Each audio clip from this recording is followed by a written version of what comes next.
Hello, my name is Eben from the Air Library, and today is a special episode because this will be the last episode that I get to share a story with you. So I thought for this story I would pick a special book called Weslandia.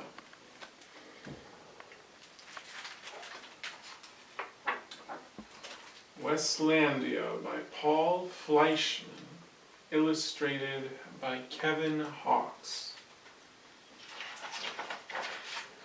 and is published by Candlewick Press Books. "Of course he's miserable," moaned Wesley's mother. "He sticks out like a nose," snapped his father. Listening through the heating vent, Wesley knew they were right. He was an outcast from the civilization around him. He alone in his town disliked pizza and soda, alarming his mother and the school nurse. He found professional football stupid. He refused to shave half his head, the hairstyle worn by all the other boys, despite his father's bribe of $5. I think that hairstyle is called a mohawk. Would you get a mohawk for $5? I would. I'm with you, Wesley, on this one. And there is Wesley, and he has a listening helmet made out of suction cups and hosing, and he's got a suction cup up against the vent, which is going through this pipe all the way to this vent here, where he can listen to his mom and dad.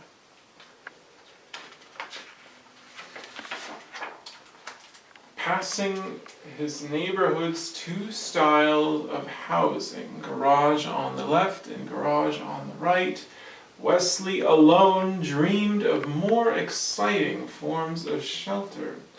He had no friends, but plenty of tormentors. And there is Wesley running from all the school bullies who are throwing fruit rinds and apple cores and tomatoes at him, and he's got this pop-up shield in his backpack that's a wooden board with springs that he invented. Fleeing them was the only sport he was good at. Poor Wesley. Each afternoon, his mother asked him what he'd learned in school that day. "That seeds are carried great distances by the wind," he answered on Wednesday. "That each civilization has its staple food crop," he answered on Thursday. "That school's over, and I should find a summer project," he answered on Friday. As always, his father mumbled, "I'm sure you'll use that knowledge often." Suddenly Wesley's thoughts shot sparks. His eyes blazed. His father was right! He could actually use what he'd learned that week for a summer project that would top all others. He would grow his own staple food crop and found his own civilization. What do you think is the staple food crop of our civilization? Wheat. And there is Wesley, while his parents are asking him what he learned, and he certainly likes to read. And here he is dreaming about his summer project of founding his own civilization, starting with a staple food crop.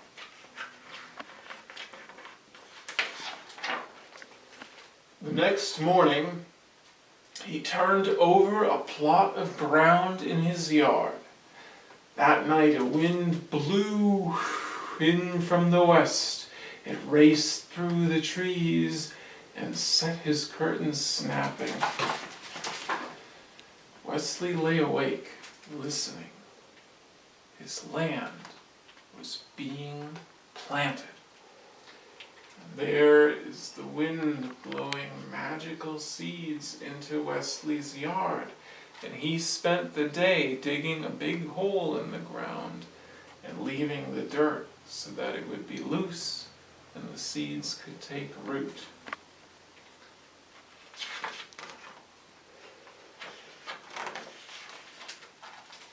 "5 days later, the first seedlings appeared. "You'll have almighty bedlam on your hands if you don't get those weeds out," warned his neighbor. "Actually, that's my crop," replied Wesley. "In this type of garden, there are no weeds." Following ancient tradition, Wesley's fellow gardeners grew tomatoes, beans, Brussels sprouts, and nothing else. Wesley found it thrilling to open his land to chance, to invite the new and unknown. There is Wesley's neighbor warning him that he'll have bedlam if he grows plants that aren't tomatoes, beans, or Brussels sprouts. And bedlam is a word for chaos or crazy. His neighbor is afraid of taking risks. I like Wesley's goldfish shirt.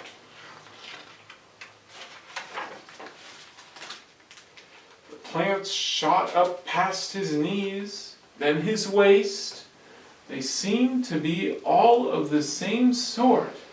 Wesley couldn't find them in any plant book. "Are those tomatoes, beans, or Brussels sprouts?" asked Wesley's neighbor.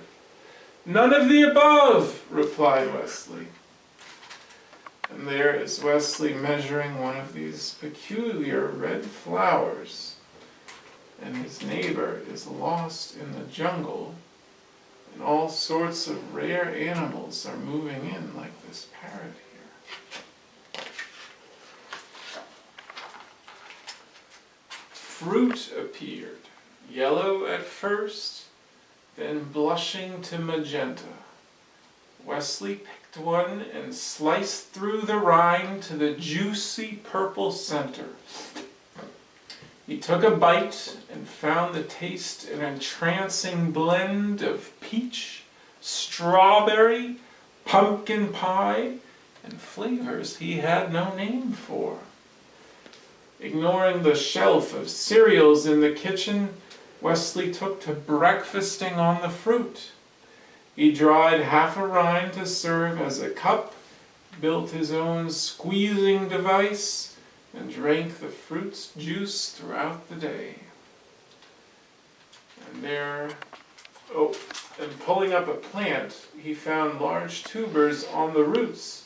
These he boiled, fried, or roasted on the family barbecue, seasoning them with a pinch of the plant's highly aromatic leaves. And there is Wesley roasting a tuber, which is another name for the root. And a tuber root is where the plant stores all its energy in the form of starch. Maybe you've heard of something called a potato. That's a type of tuber. And so here is Wesley eating one of those strange roots, and he has these fruits here that taste like peach, strawberry, pumpkin pie, and flavors that there are no name for. And the fruits remind me a little bit of a type of fruit called a pitaya, or you might have heard of it called dragon fruit. It's got similar colors.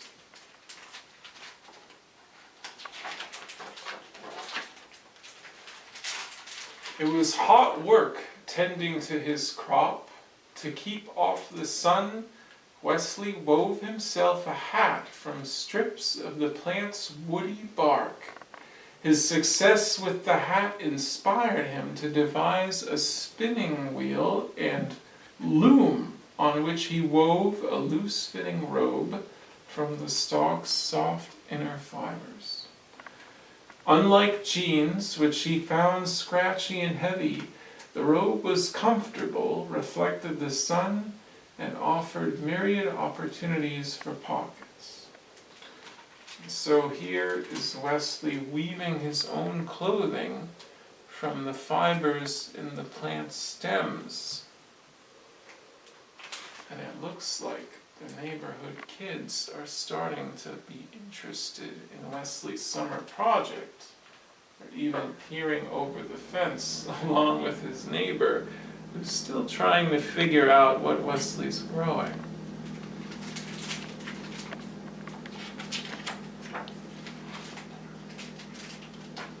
His schoolmates were scornful, then curious. Grudgingly, Wesley allowed them 10 minutes apiece at his mortar, crushing the plant's seeds to collect the oil. This oil had a tangy scent and served him both as suntan lotion and mosquito repellent. He rubbed it on his face each morning and sold small amounts to his former tormentors at the price of $10 per bottle.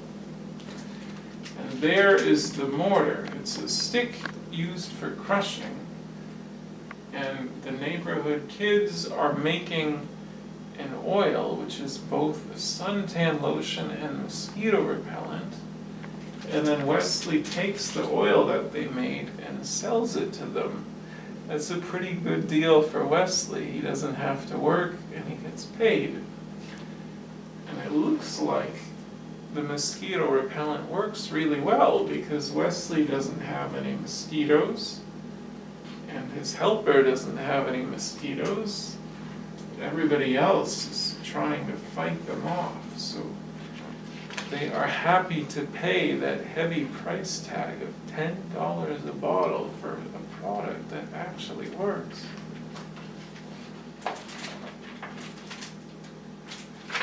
"What's happened to your watch?" asked his mother one day.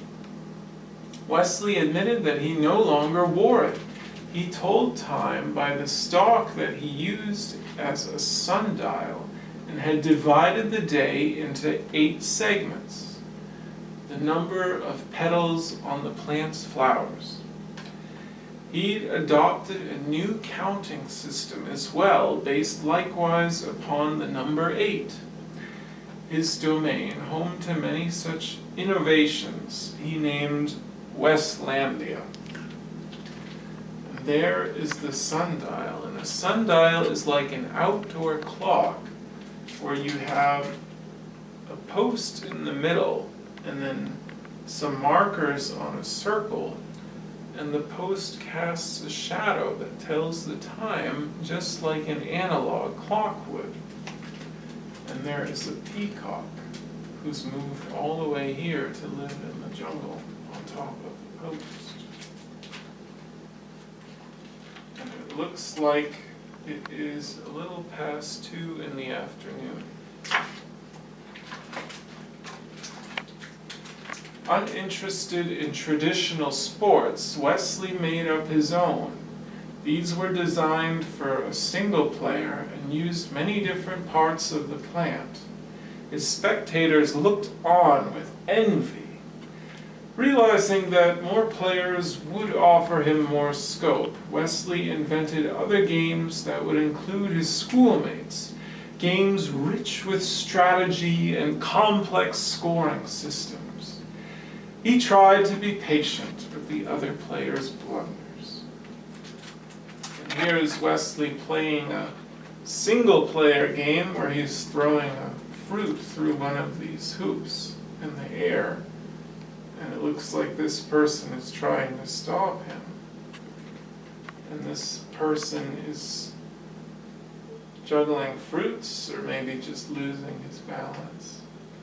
And it looks like they're holding like a lacrosse basket, but it's on the hand. And the pole, the lacrosse pole, is being used as stilts. interesting game. August was unusually hot. Wesley built himself a platform and took to sleeping in the middle of Weslandia. He passed the evenings playing a flute he'd fashioned from a stalk or gazing up at the sky, renaming the constellations. Here is Wesley building himself a little tree house almost, but without the tree, where he can sleep in this hammock. And it's a little cooler than it would be on the ground.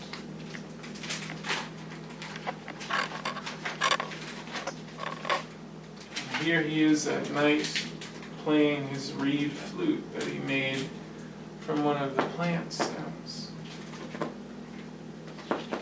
He's looking up at the stars.